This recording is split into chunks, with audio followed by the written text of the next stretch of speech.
The first time I saw it, I almost stopped.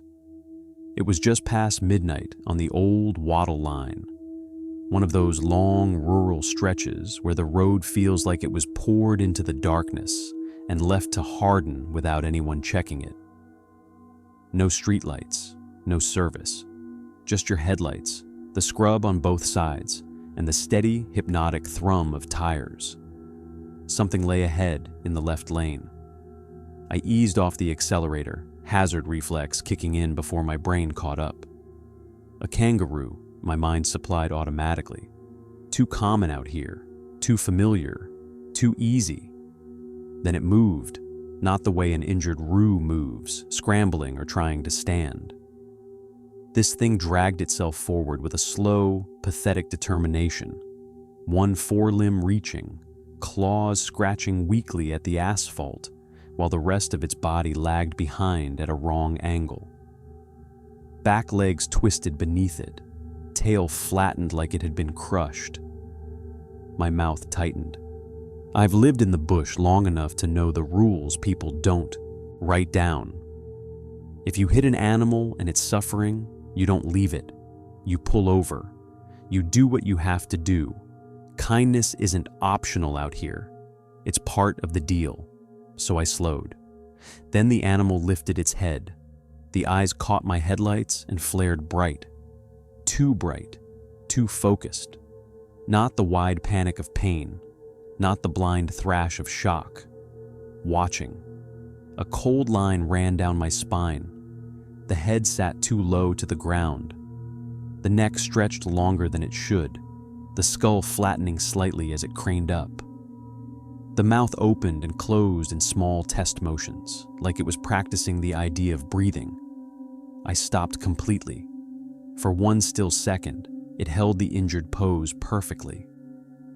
Then it made a sound, a kangaroo grunt, wet, clicking, stressed, perfect, too perfect.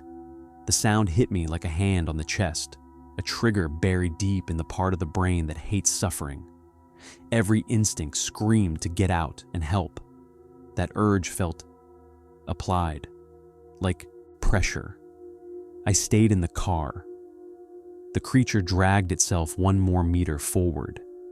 Then its broken leg bent, not with a wobble, not with a painful adjustment.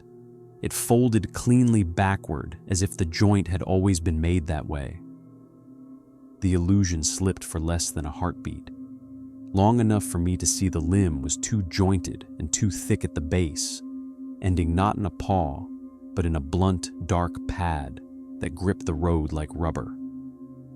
The rest of its body followed, not dragging anymore, crawling fast. I slammed the accelerator. The car lurched forward, tires complaining as I shot past it. In the rear-view mirror, I saw the thing unfold. Rear limbs snapping into place, spine rising, body lifting off the asphalt in a single fluid motion like it had done it 1,000 times. It stood taller than a kangaroo. It stood wrong. And then, deliberately, it dropped back down into the injured shape again as my taillights vanished. As if it knew exactly what I'd almost done, as if it was training me. I didn't report it. Not that night. There's a particular kind of shame in telling someone you were afraid of a wounded animal. There's also the simple fact that "I saw something weird on the highway" is a sentence that makes you sound like a lunatic. I told myself I'd been tired, that the light played tricks, that my brain filled in gaps with horror because it was midnight and lonely and rain-smelling. In the morning, the story appeared anyway. Car strikes. Pedestrian on old Wattle Line driver, shaken but uninjured. A man had pulled over to assist what he believed was an injured kangaroo. His vehicle was found on the shoulder with the hazard lights still blinking. His body was discovered 50 meters from the car. Extensive trauma, missing tissue. Police suspected wild animal involvement, the kind of vague phrase that means nobody wants to say what they really saw. I stared at the article until my coffee turned cold in my hands. Over the next 2 weeks, there were 5 more incidents, always at night, always on long, unlit stretches, always after drivers reported an injured animal on the road. Kangaroos, wallabies, a dog once, thin, limping, tail dragging pathetically behind it. In one case, the driver survived. Barely. I tracked him down in hospital because I needed to hear it from someone who wasn't me. I needed to see the look in a real person's eyes when they described what they'd seen, because my own memory felt like a bad dream I couldn't wake from. His name was Corey. He had bandages on his forearms and deep bruising around his throat where something had squeezed him and then let go. He didn't want to talk at first. He stared at the wall like it had answers. When he finally spoke, his voice was flat. "It sounded hurt," he said. "That's what got me. The sound." "What sound?" I asked, though I already knew. He swallowed, Adam's apple bobbing painfully under the wee bruises. "Like it was trying to breathe through water," he said. "Like choking." My stomach turned. "That's not a kangaroo," I said. Corey looked at me then, eyes bloodshot, pupils pinned tight. "I know what animals sound like," he whispered. This wasn't right, but it felt real. It felt like if I didn't stop, I was a piece of shit. He flexed his fingers, trembling. "It waited until I got close," he said. "It didn't move when I got out. It didn't flinch. It just lay there and made that sound again, like it was begging." He took a shuddering breath. "And then it stood up." "How?" I asked. He stared past me, like it had been folded. I left the hospital with a cold certainty in my gut. It wasn't random. It wasn't hungry in the way animals are hungry. It was learning, and it had learned something dangerous. Humans will stop for suffering. That knowledge was a weapon. I drove the old wattle line at night after that, not because anyone asked me to, not because I was a hero, because I couldn't sit at home and wait for the next headline and pretend I didn't know why it happened. The first week I did it, I saw it 3 more times. Always different animals, always convincing. Once it was a wallaby, belly torn open, dragging itself with a thin, weak scream. Another time, it was a kangaroo with one eye hanging wrong, blinking wetly in the headlights. Each time, I slowed just enough to confirm the shape. Each time, I kept going. And each time, in the rearview mirror, it unfolded and watched my car disappear. It didn't chase. It didn't rage. It didn't run after me like a predator denied a meal. It simply returned to the injured pose and waited for the next vehicle. That was when I realized the truly sick part. It wasn't hunting prey. It was filtering people, testing which ones would stop, testing which ones would get out, testing who had that particular kind of decency that makes you vulnerable. It was selecting. The police started setting up temporary patrols after the 6th incident. They'd sit in marked cars near the worst stretches for a few nights, then move on when nothing happened. The creature didn't appear when uniforms were present. It avoided lights that weren't headlights. It avoided radios that crackled. It avoided the predictable routes of patrols. It was learning patterns. It was learning systems. And it was patient. Another death happened on a different road, 2 hours north. A tourist couple. The man stopped for a dog. The woman stayed in the car. She watched it happen, then drove into the nearest town, screaming that something had ripped her husband apart in the dark. She couldn't describe it clearly. No one can when terror hits and there's no frame of reference. But one detail stuck. She said it sounded like her husband crying, not screaming. Crying, begging. The creature had moved beyond animals. It was trying human distress. That was when I stopped pretending I could just observe. I went to the local station and asked to speak to whoever was coordinating the wildlife incident investigation. I expected to be laughed out. Instead, the detective who met me looked exhausted enough to believe anything. He listened as I described what I'd seen. Careful, measured, omitting the parts that sounded too insane, then adding them back in because he deserved the truth. When I finished, he stared at the table for a long time. "You're telling me," he said slowly, "that something is faking injuries to make people stop?" "Yes." "And it changes the bait?" "Yes." He rubbed his face hard with both hands. "We've got dash cam footage," he said quietly. "Not much, but enough to see something stand up, enough to see it move wrong. We thought it was a meth head in an animal suit, for God's sake." "It's not," I said. He nodded, like he'd already accepted that. "What do you want?" he asked. I hesitated, then said it. "I want to catch it," I said. His laugh was bitter. "So do I." They'd tried roadblocks and spotlights. They'd tried drones with thermal cameras, but the creature kept close to the asphalt, to the residual warmth of the road, and the heat signature blurred into background.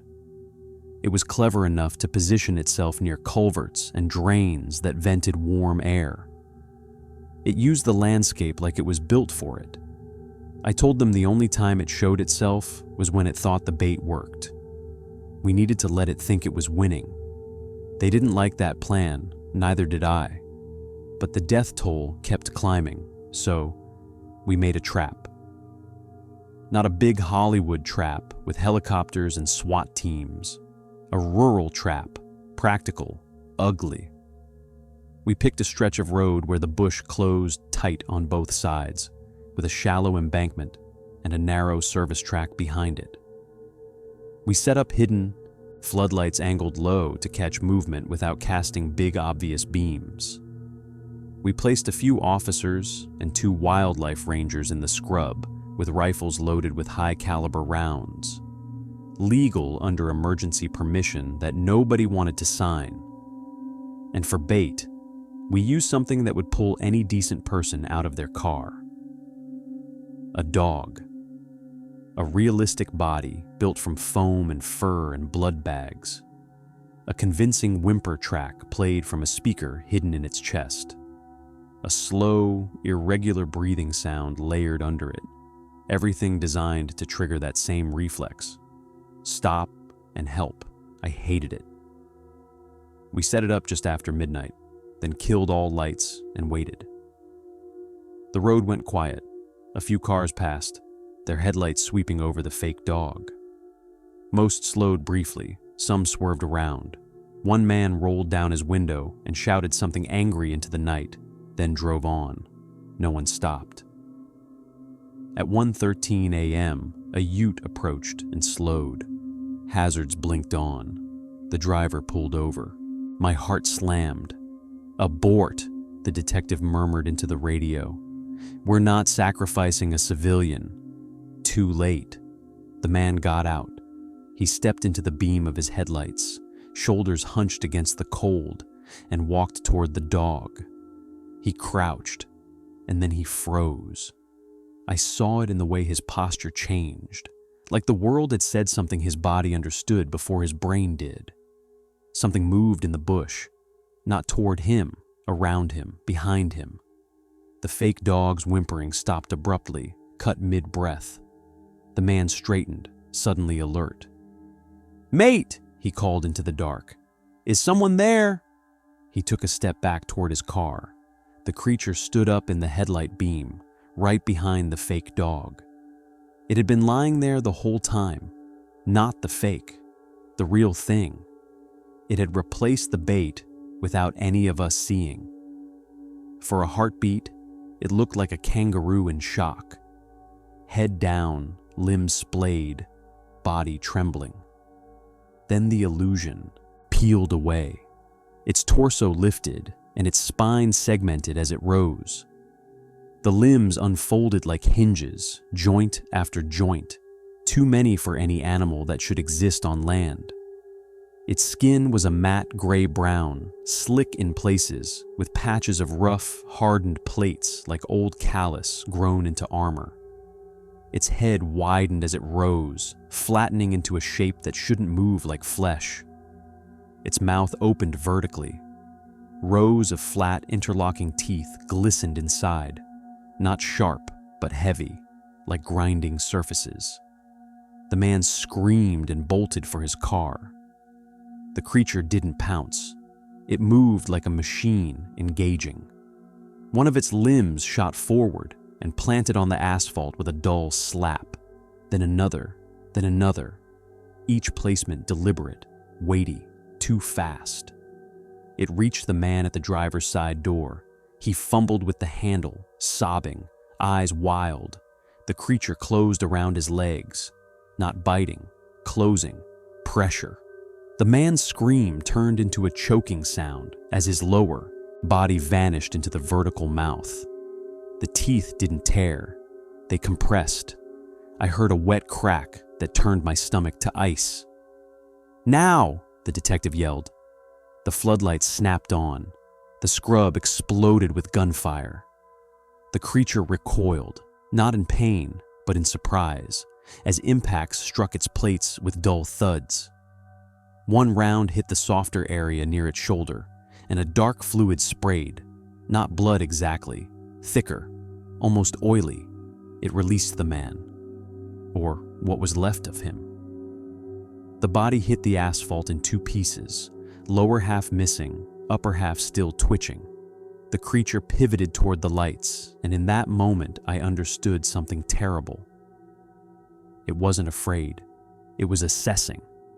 It turned and surged toward the embankment, limbs pounding the road, then threw itself into the bush with brutal force, snapping scrub like dry bones. Officers chased instinctively. "Stop!" the detective shouted. "Do not pursue into the bush!" Too late. Two men disappeared into the dark after it, boots crashing through branches, breath loud over the radios. We heard one of them scream, then nothing. The other came staggering back a minute later, face white, eyes huge. "It's not alone," he whispered. Behind him, the bush moved. Not the creature itself. Something smaller. Something that dragged itself into view on the asphalt like an injured wallaby. Then another. 3 injured animals, all twitching, all pathetic, all bait. The creature had learned redundancy. It had seeded the road with decoys the moment it realized it was being hunted, and our lights had made us look like prey.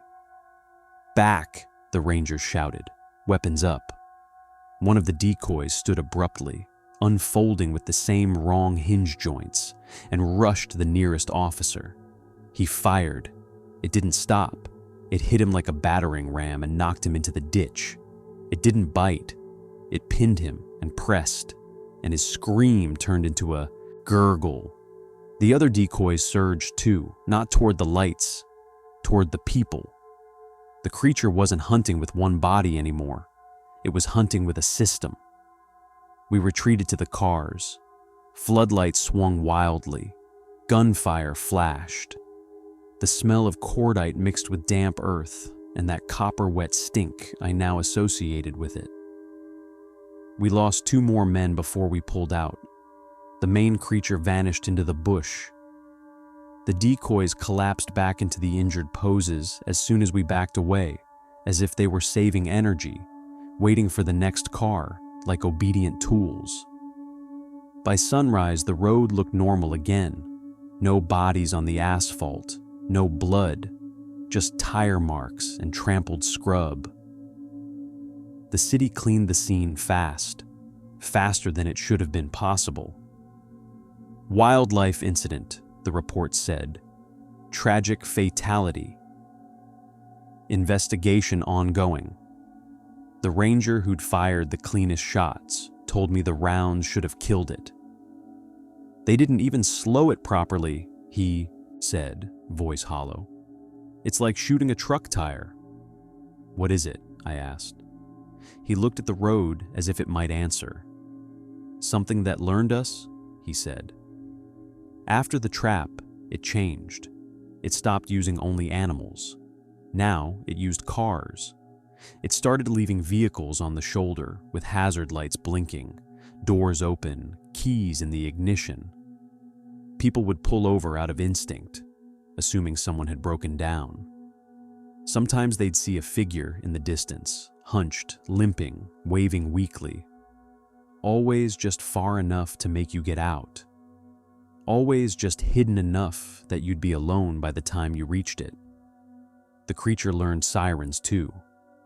One night, an emergency vehicle was found abandoned near a culvert, lights still flashing. 2 paramedics missing. Radio still transmitting open static with a faint sound beneath it, like someone breathing through a wet rag. They never found the paramedics, but they found their boots, placed neatly beside the road. The police tried to shut down the old wattle line completely. Barriers, signs, patrols. The creature didn't fight the closure. It shifted to another road, then another. It expanded its hunting territory like a virus spreading along infrastructure, moving where humans moved, avoiding where humans watched too closely. People started disappearing in clusters. 2 friends out late, a couple driving home, a mechanic responding to a stranded call. Always at night. Always near long stretches where suffering could be staged. I stopped sleeping. Every time I drove, I found myself scanning the road not for movement, but for the shape of vulnerability. An animal too still, a car too perfectly placed, a figure too patient. One night, I saw an injured kangaroo again. Same lane, same dragging forelimb, same wet, clicking grunt. I kept driving. In the mirror, it unfolded and stood, watching my car disappear, then collapsed back down like it was conserving the performance for someone else. I realized then that it wasn't frustrated by the ones who didn't stop. It didn't need everyone. It needed enough. It needed the predictable percentage of decent people who couldn't ignore suffering. That's what it harvested. The second trap happened 3 weeks later, after another death pushed the department into doing something desperate. They proposed fire, not controlled burn, not a little brush fire. A full ignition of the roadside scrub along a long stretch, with the idea that if the creature was hiding in the embankments and culverts, fire would flush it. I didn't believe it would work, but we were out of options and out of time. They closed the road, set the line, prepared ignitions, fire crews on standby.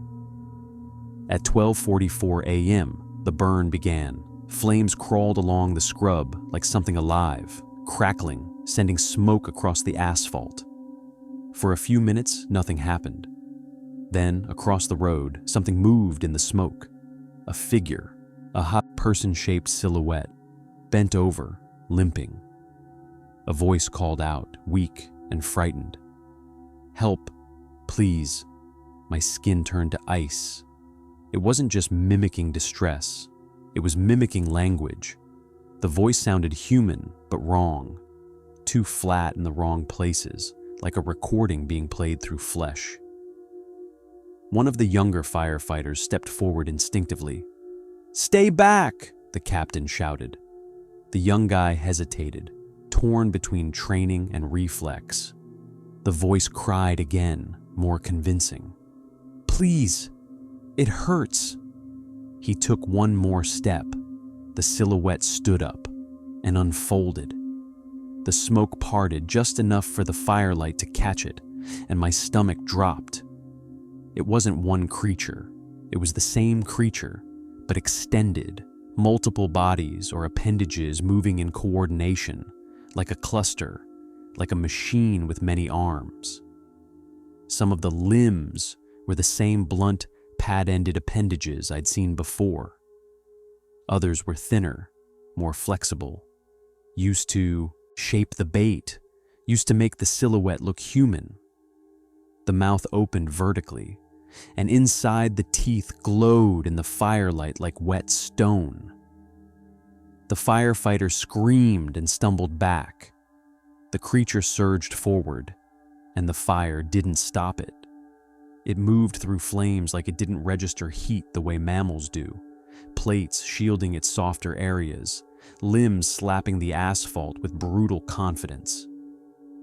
The burn plan collapsed in seconds. Smoke hit it. Firelight made it harder to track. Radios became chaos. The creature used the confusion like it had been waiting for it. It drove 2 firefighters into the ditch and took one of them, not dragging, not tearing, compressing. The man's scream ended in a wet crack. Then the creature retreated into the smoke and vanished as if it had never been there. The road burned for hours. We found nothing. No corpse, no trail, no blood, just tracks. And the tracks didn't look like an animal's. They looked like machinery. Had walked there, heavy pads, evenly spaced, precise. That was the night I understood we weren't dealing with a predator. We were dealing with a process, a thing that had evolved or been created to exploit human behavior, to weaponize empathy, to punish the reflex to help. In the weeks that followed, the city did what cities always do when the truth is too ugly. It normalized. The roads reopened with new signs. Do not stop for wildlife, report immediately. People obeyed for a while, then they forgot, because humans forget rules that don't have daily reinforcement. Humans go back to normal because normal feels safe, and the alternative is living in a constant state of vigilance that burns you out. The creature didn't forget. It waited. It improved. It started staging scenes that forced interaction. A car across the lane with its lights on high beam, blocking the road. A figure slumped in the driver's seat. You'd slow, you'd approach, you'd knock on the window, and the window would open vertically, like a mouth, and the teeth would close. It started leaving survivors too, not mercy, design. People who were found later, alive, in shock, missing a limb, babbling that something stood up and then folded wrong, and then pressed the world smaller. Survivors made the story spread. Fear is a kind of infrastructure too. It travels fast. The police asked me to stop inserting myself into it. My supervisor told me I was going to get killed. I didn't stop, because the worst part wasn't the monster. The worst part was knowing exactly why it worked. Because it worked on me too. Because every time I saw something suffering on the road, my first instinct still tightened my chest and pushed me toward the brake. I wasn't immune. I was just trained by fear. One night, driving home after a late meeting, I saw something that made me stop anyway. Not an animal, a child. Small, shape on the shoulder, sitting, head down, arms wrapped around knees, bare feet, thin jacket. My hands went cold. I slowed. Every part of me screamed this was the creature. But another part, the part that's been human longer than it's been afraid, said, "If that's real and you drive past, you'll never forgive yourself." I pulled over, hazards on. I didn't get out immediately. I kept the engine running, doors locked, window down an inch. "Hey," I called, "you okay?" The child didn't look up. It spoke, in a voice too old for its body. "Help, please." My heart slammed. The voice wasn't right. It was layered, like multiple tones trying to align into something believable. I reached for my phone. No service. I reached for my radio. Dead. Out of range. The child lifted its head. The face was wrong, not monstrous, unfinished. Too smooth in places, too shadowed in others, like features had been arranged by memory instead of biology. It smiled, and I heard the wet clicking, grunt of the kangaroo under the words. "Please," it said again, and the urge hit me like a punch, forcing the part of my mind that still believed in decency to push against the part that wanted to survive. I did the only thing I could think of. I drove forward, not away, toward it, hard. The car jumped, tires screaming, and the child shape blurred, unfolding mid-motion, limbs snapping outward, body widening, plates sliding into place. Impact. The bonnet crumpled violently, and the car shuddered as if I'd hit a concrete wall. Airbags exploded. My head snapped back, vision white. When it cleared, I saw it. The creature's limbs were wrapped around the front end of my car, pads gripping the metal, crushing it. Its mouth opened vertically over the bonnet, like it was about to eat the vehicle itself. Not biting, compressing. I fumbled for the door handle. The creature pressed harder. The car frame groaned. My ribs ached from the seatbelt, the windshield, spider-webbed.